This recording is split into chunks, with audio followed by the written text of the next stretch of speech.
Barchaga salom dostlar, sizlerмен tagы sport жаңалыктары. Видеоны басамас бурун каналга тык подписация болamiz, видеога лайк басамыз достар. Сіздерге ең соңғы мәліметтерді тек қана біз спорт жаңалықтары жеткізуге тырысамыз достар.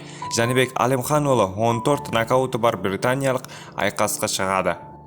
Жанибек Алимханұлы ВБА чемпионы атанғаннан кейін алғашқы қарсыласы белгілі болды. Мәліметінше ол британиялық Дензел Бентли болады.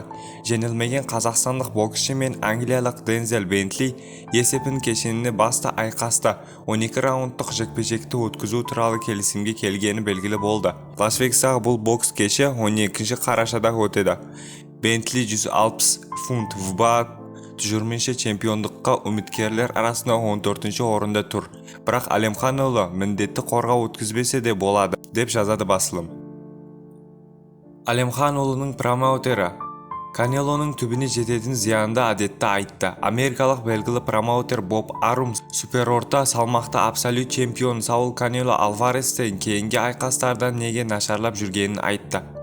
Күнде гольф ойнап жүріп, маңызды айқасқа дайындала алмаймыз. Бұл аяқты олтыреді, басқа да зияндары бар. Канело жақсы жігіт, маған ол ұнайды.